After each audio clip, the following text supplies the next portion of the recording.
नमस्कार,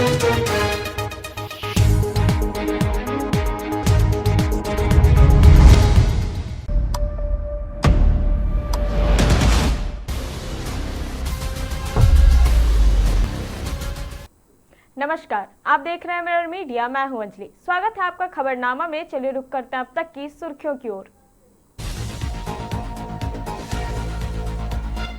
खदानें बंद होने के बाद बदलेगी तस्वीर। प्रभावित क्षेत्रों में आजीविका और पर्यटन को मिलेगा बढ़ावा।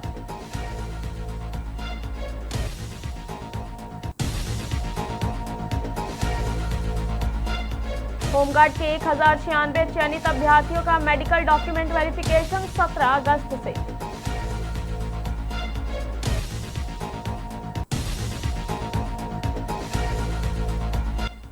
छात्रों पर लाठीचार्ज के विरोध में बोकारो थर्मल में भाजपा ने फूका गठबंधन सरकार का पुतला।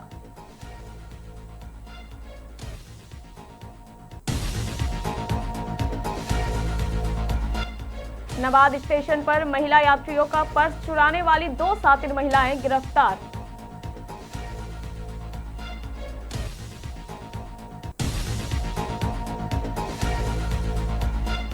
सिजुआ में सीआईएसएफ और बीसीसीएल की संयुक्त कार्रवाई। अवैध कोयला खनन के मुहानों की हुई भराई।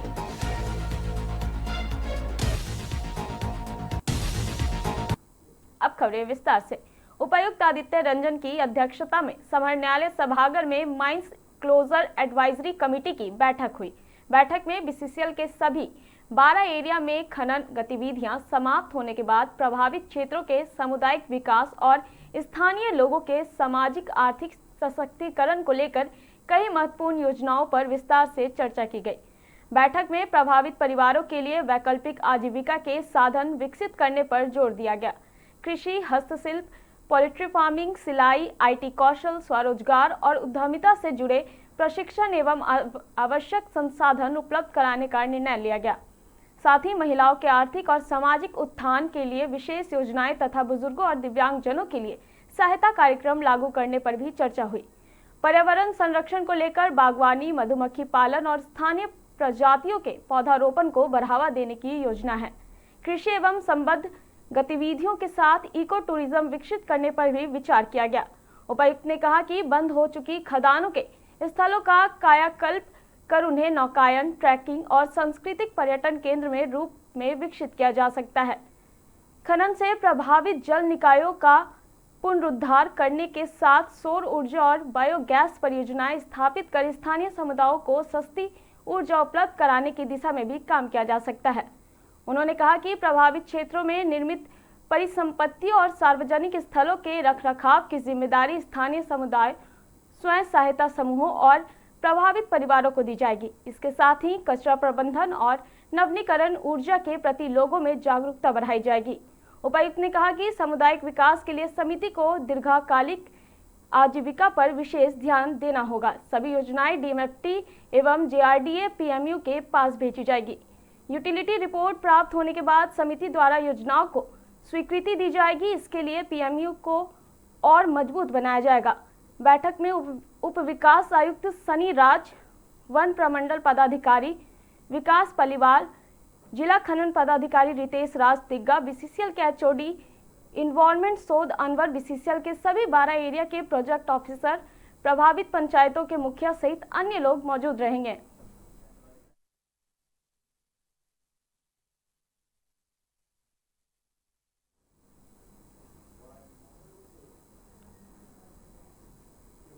होमगार्ड बहाली के तहत चयनित 1096 अभ्यर्थियों के मूल प्रमाण पत्रों का सत्यापन, मेडिकल जांच, पुलिस सत्रित सत्यापन और बॉन्ड निष्पादन की प्रक्रिया 17 अगस्त से शुरू होगी।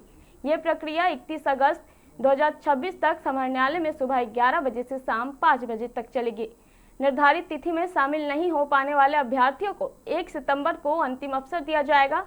उपायुक्त आदित्य रंजन ने बताया कि जिला प्रशासन को मेडिकल और डॉक्यूमेंट वेरिफिकेशन की प्रक्रिया शुरू करने की अनुमति मिलने के बाद प्रखंडवार एवं मेधा सूची के अनुसार तिथियां निर्धारित की गई हैं।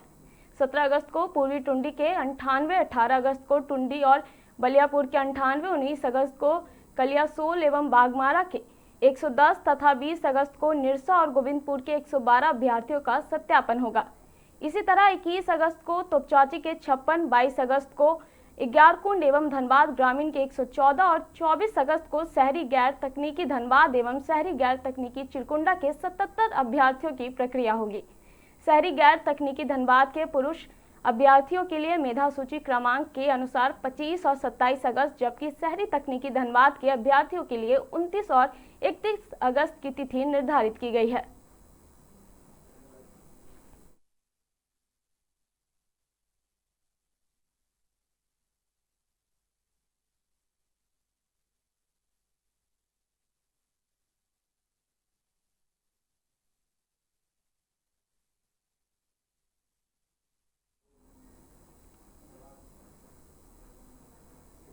रांची में छात्रों पर हुए लाठीचार्ज के विरोध में भाजपा के झारखंड बंद के आह्वान का असर बोकारो थर्मल में भी देखने को मिला।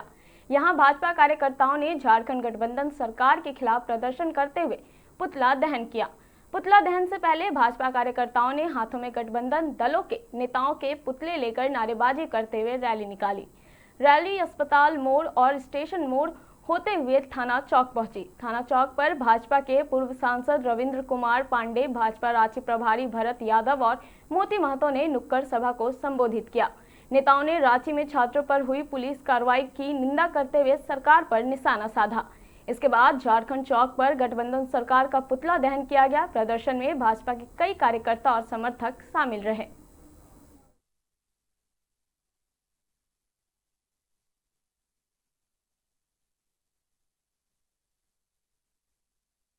में भारतीय जनता पार्टी का प्रदेश नेतृत्व घोषणा किया था कि आज झारखंड बंद रहेगा और उसी क्रम में आज बोकारो थर्मल भी बंद रहा और यहाँ के सभी प्रतिष्ठान के लोगों को हम बहुत बहुत अपनी ओर से आभार व्यक्त करते हैं कि उस सुरक्षा से उन लोगों ने बंद करके छात्रों के आंदोलन को समर्थन दिया, भाजपा के इस आह्वान में सहभागी बने।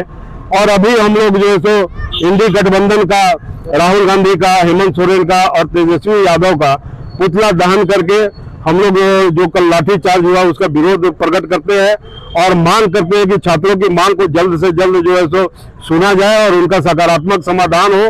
और जो ये परीक्षा में लगातार जो है सो इस प्रकार का भ्रष्टाचार हो रहा है, इसकी व्यवस्था को रिफॉर्म किया जाए। किसी छात्रों से बात करके, विशेषज्ञों से बात करके। अभी देखिए, श्रावणी मेला के मद्देनजर धनबाद स्टेशन पर यात्री सामान की चोरी के खिलाफ चलाए जा रहे अभियान में आरपीएफ अपराध शाखा और आरपीएफ पोस्ट धनबाद की टीम ने 2 महिलाओं को गिरफ्तार किया है। दोनों पर महिला यात्रियों के पर्स और सामान चोरी करने का आरोप है। कार्रवाई ऑपरेशन यात्री सुरक्षा के तहत की गई। धनबाद स्टेशन पर गश्ती और चेकिंग के दौरान ट्रेन संख्या 13319 रांची इंटरसिटी एक्सप्रेस प्लेटफॉर्म संख्या 3 पर पहुंची। इसी दौरान 2 महिलाएं गोद में अबोध बच्चे को लेकर संदिग्ध रूप से घूमती नजर आई। गश्ती दल ने दोनों पर निगरानी शुरू की। आरोप है कि दोनों महिलाओं ने भीड़ का फायदा उठाकर एक महिला यात्री के हैंडबैग की चेन खोली और उसमें रखा पर्स निकालकर एक दूसरे को पास कर दिया। इसके बाद दोनों भागने लगी। तभी गश्ती दल ने गोमो छोड़ पर घेराबंदी कर दोनों को पकड़ लिया। कुछ देर बाद पीड़ित परिवार यात्री मौके पर पहुंची और बरामद बैग को अपना बताया। उसके अनुसार पर्स में 18,600 रुपए नगद थे। जांच के दौरान पूरी रकम बरामद कर ली गई। पर्स से एक आधार कार्ड भी मिला। गिरफ्तार महिलाओं की पहचान मोमुनी केवरा और मोनी देवी मिहिजाम जानतारा के रूप में हुई है। पूछताछ में चोरी का तरीका सामने आया कि दोनों अबोध बच्चे को गोद में लेकर महिला यात्री के आसपास भीड़ बनाती थी और इसी दौरान बैग की चैन खोलकर नकदी और अन्य सामान निकालकर एक दूसरे को सौंप देती थी। मामले में महिला यात्री के भाई मोहम्मद आरिफ खान डिगवा डी की लिखित शिकायत पर राजकीय रेल थाना धनबाद में संबंधित धाराओं में प्राथमिकी दर्ज की गई है। मामले के अनुसंधान की जिम्मेदारी एएसआई नंदलाल राम को दी गई है। आरपीएफ के अनुसार मोनी देवी के खिलाफ रांची जीआरपी में भी वर्ष 2023 का एक मामला दर्ज पाया गया है।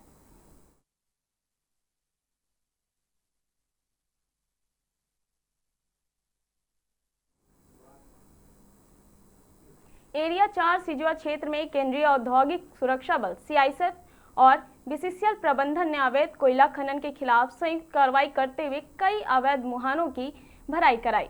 ये कार्रवाई कटहल तोहरा बस्ती के समीप की गई, जहां अवैध खनन के लिए बनाए गए मुहानों को पूरी तरह बंद कर दिया गया। बताया गया कि कार्रवाई के दौरान एक बड़ा कुएनुमा अवैध मुहाना भी मिला, जिसे सुरक्षा मानकों को ध्यान में रखते हुए भराई कर बंद कराया गया। अभियान का नेतृत्व सीआईएसएफ के इंस्पेक्टर और बीसीसीएल के नोडल पदाधिकारी कर रहे थे। टीम ने क्षेत्र का निरीक्षण कर अवैध खनन के संभावित स्थानों पर भी निगरानी की। जानकारी के अनुसार जिले में अवैध कोयला खनन और कारोबार पर लगातार नजर रखी जा रही है। इसी क्रम में सूचना मिलने के बाद सीआईएसएफ और बीसीसीएल की टीम ने संयुक्त रूप से कार्रवाई की। अधिकारियों ने स्पष्ट किया कि अवैध खनन के लिए बनाए गए मुहानों को बंद कराने का अभियान आगे भी जारी रहेगा। हाल के दिनों में अवैध कोयला खनन और चोरी पर सख्ती बढ़ाए जाने के बाद क्षेत्र में सुरक्षा एजेंसियों और बीसीसीएल प्रबंधन की सक्रियता बढ़ी है।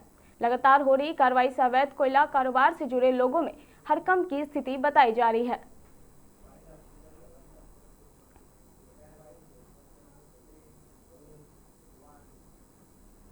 फिलहाल इस खबर में इतना ही। ऐसी तमाम खबरों के लिए बने रहे मिरर मीडिया के साथ।